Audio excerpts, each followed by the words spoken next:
Today's story is from r/nosleep. Something walks whistling past my house every night at 3:03, by Grand Theft Motto. Every night, no matter the weather, something walks down our street whistling softly.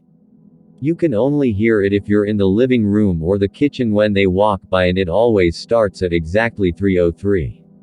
The sound starts faint, somewhere near the beginning of the lane near the Carson place, or towards the middle of the street, so the whistling moves past us before fading away in the direction of the cul-de-sac. When I was younger, my sister and I would sneak into the kitchen some nights to listen. Mom and Dad didn't like that, and we'd catch hell if they found us out there, but they were never too hard on us since we always stuck to the one big rule: don't try to look at whatever was whistling. My neighborhood is a funny place. I've lived here since I was 6 and I love it. The houses are small but well kept, good-sized yards, plenty of places to roam. There are a lot of other kids here my age. I turned 13 back in October. We grew up together and would always play foursquare in the cul-de-sac or roam around from back porch to back porch in the summer. This was a good place to grow up. I'm old enough to see it. And there's only the two strange things here: the night whistling and the good luck. The whistling never bothered me much. Like I said, I couldn't even hear it from my bedroom. But Mom and Dad don't like talking about it, so I've stopped asking questions. My dad is a strong guy, tall and calm. He has an accent since he moved to the US as a kid. His family, my grandparents, they're from the islands. That's what they call it. My dad, the only time he isn't so calm is if the whistler comes up. He talks a little quicker then, eyes move faster, and he tells us not to think about it so much and to always remember the one rule, the big rule: don't try to look outside when the whistler goes past. Not that we could look even if we wanted. See, there are shutters on the inside of every window, thick pieces of heavy canvas that pull down from the top and latch to the bottom of the window frame. Each latch even has a small lock, about the size of what you'd find on a diary. My dad locks those shutters every night before we all go to bed and keeps the key in his room. My mom, I don't know what she thinks about the whistling. I've seen her out in the living room before at 3:03 when the sound starts. I could see her if I cracked my door open just an inch to peek. She's not out there often, at least I haven't caught her much, but once or twice a month I think she sits out there on our big red couch just listening. The whistler has the same tune every night. It's cheerful. Remember how I said there are two odd things about where I live? Well, besides our night whistler, everyone in my neighborhood is really lucky. It's hard to explain, and Dad doesn't like us talking about this part much, either, but good things just seem to happen to people around here a lot. Usually, it's small things: winning a radio contest, or getting an unexpected promotion at work, or finding some arrowheads buried in the yard, you know, the authentic kind.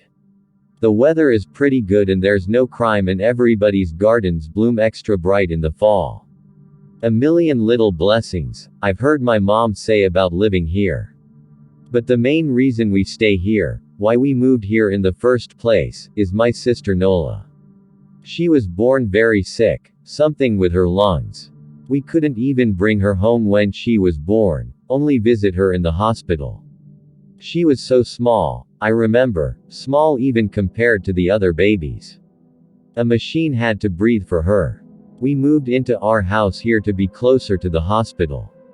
As soon as we moved here, Nola started getting better. The doctors couldn't figure it out. They chalked it up to whatever they were doing, but we all could tell they were confused.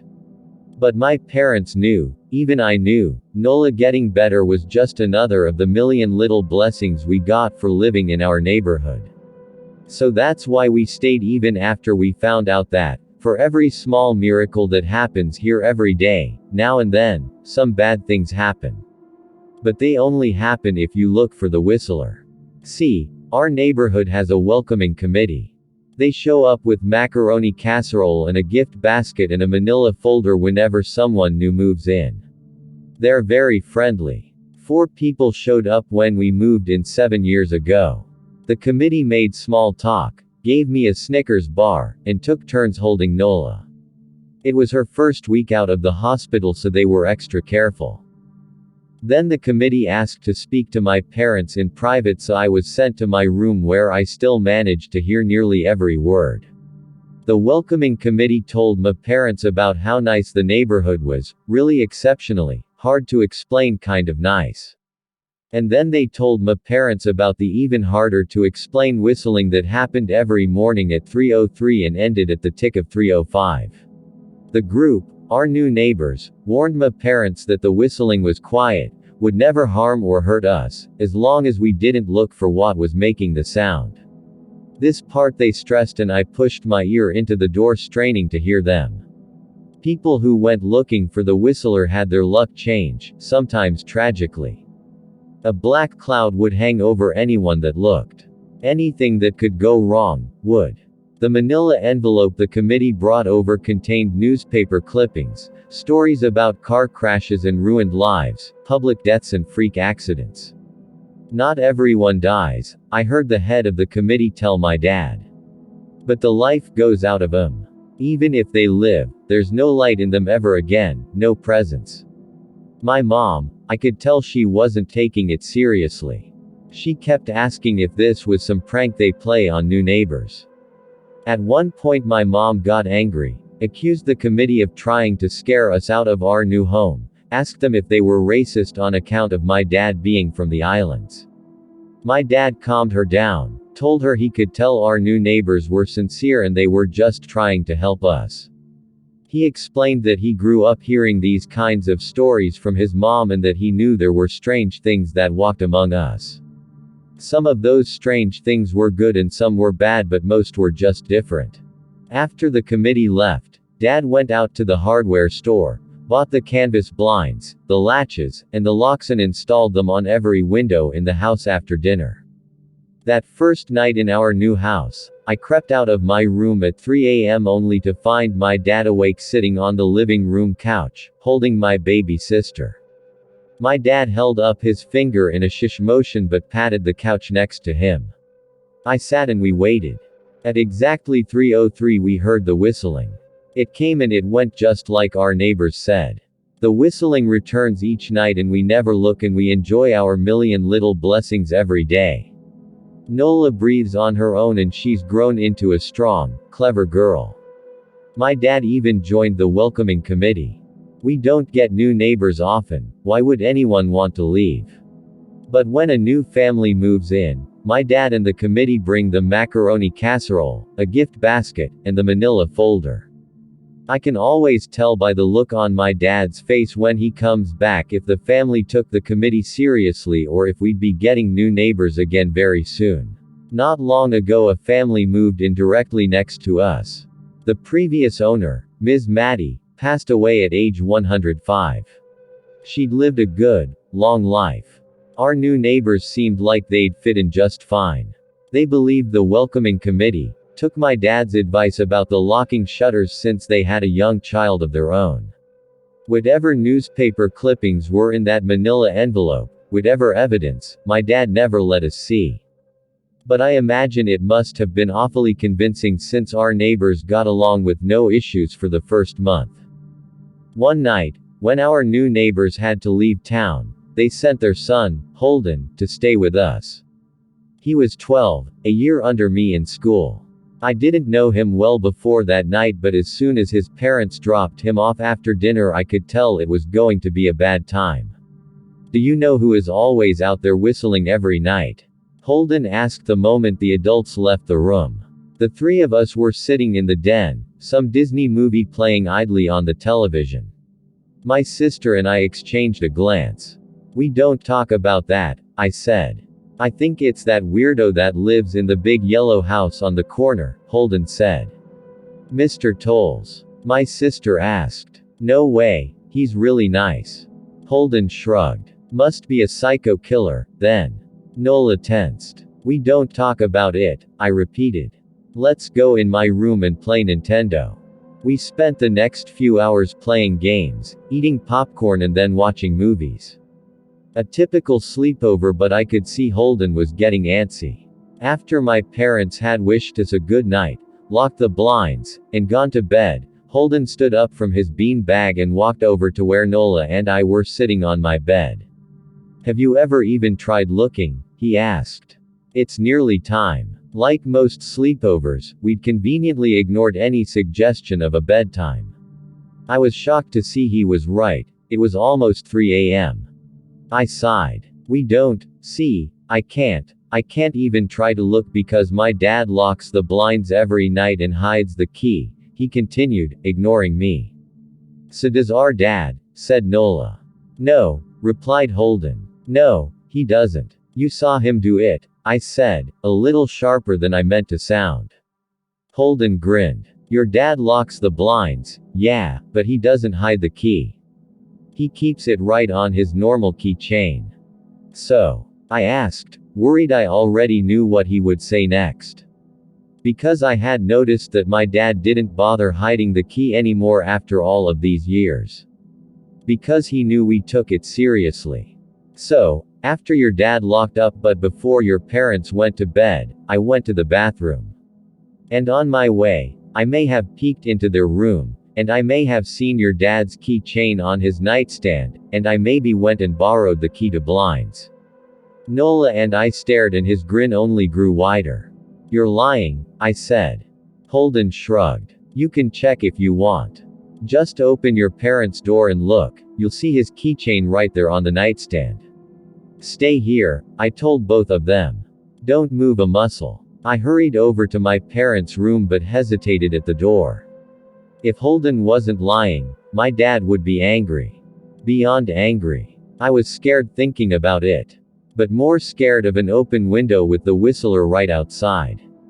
I opened the door, barely an inch, and looked in, but it was too dark to see. Taking a deep breath, I walked into the room. 2 steps into the dark I froze.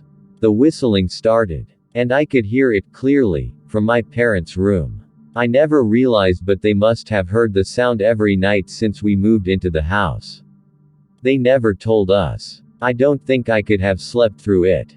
I stood there, listening to the whistling come closer, unsure whether I should turn on a light or call out for my dad. Soft sounds from the living room brought me back to reality. "Nola!" I yelled, running out of my parents' room. Holden and Nola were standing near the front door next to a window. Holden wasn't lying. I could see him fumbling with the lock on one of the blinds. I heard a click. He did have the key. Holden let out a quick laugh. Nola stood next to him, hunched up, afraid but maybe curious. The whistling was right outside our house now. "I think I made a sound," called out. "I can't remember." Time felt frozen, clock hands nailed to the face. But I found myself moving. I'm not fast, I've never been athletic. Somehow, though, I covered the space between myself and Nola in a moment. My eyes were locked on her, but I heard Holden pull the blind all the way down so it could release. I heard the snap of it start to raise, and I heard the whistling just on the other side of the window. But I had my arms around Nola and I turned as so she was facing away from the window. At the same time, I jammed my eyes shut. The blind whipped open. The whistling stopped. I felt Nola shaking in my arms. "Don't look, okay?" I told her. "Don't turn around." We were positioned so that she was facing back towards the hallway and I was facing the window. My eyes were still closed. I felt her nod into my shoulder. I reached out with the arm not holding Nola and tried to touch Holden. My hand brushed against his arm. He was shaking worse than Nola. "Holden?" I asked. Silence. I reached past him and gingerly felt for the window, eyes still sealed shut. The glass was cold against my fingertips. Colder than it should have been for the time of year. I moved my hand up the window, searching for the string to the blind. The glass began to get warmer the further I reached and there was a gentle hum feeding back into my fingertips. I tried not to think about what might be on the other side of the window. Finally, I touched the string and yanked the blinds shut. I opened my eyes. In the dim light leaking out from the kitchen, I could make out Holden, pale and small, staring at the now closed window. "Holden?" I asked again. He turned towards me and he screamed. Everything became a flurry of motion. Lights sparked to life in the hall, then the living room. My parents' footsteps thudded across the hardwood floor. I didn't turn to look back at them, my eyes were glued to Holden. He was pale, had bit his lip so hard there was a thin red line of blood running down his chin and he'd wet himself. "What happened?" my dad asked from behind me.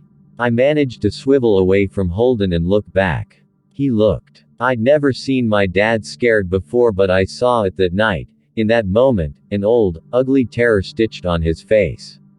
A parent's fear. "Just Holden?" he mouthed to me. I nodded yes. My dad let out a breath. He looked so relieved I nearly expected him to cheer. But then he turned to Holden and my dad's face changed. I wondered if he felt bad for feeling good that Holden was the only one that looked. There was a knock at the door. We all froze. Holden whimpered. "Don't answer it," my mom said. She stood at the threshold of the hall. I'd always thought she was a skeptic and just humored my dad about the windows and the whistler, but that night we were all believers. I noticed that both of my parents held baseball bats they must have taken from their bedroom. The knock came again, a little louder this time. "Please don't open the door," Holden whispered. My dad walked over to him, hugged him close. "We won't," my dad promised, still holding his bat. "Nothing is coming in here tonight." Thud thud thud. This time the knocking was loud enough to rattle the door. Holden screamed again and Nola clutched her arms around my neck. My mom came over and knelt down next to us, wrapping my sister and me close. Thud thud thud. "Call the police," my mom whispered to my dad. The knocking instantly stopped. My dad looked over his shoulder at us. "Do you think?" He was cut off by frantic knocking that trailed off to a polite tap tap tap. "Police," something said from the other side of the door. The voice from outside sounded exactly like my mom, like a parrot repeating the words back to her. "Police. Call the police." Tap tap tap, "Police." My mom pulled us closer. "Police. Police. Police. Police. Please stop," I heard her whisper. "I don't think calling them will help," my dad said. "How will we know when they're the ones at the door?" The knocking came back harder than before. The door shook. Then it stopped. After a long moment, I heard the knocking again, but it was coming from our back door. We all turned together towards the back door, but the knocking immediately returned to the front door.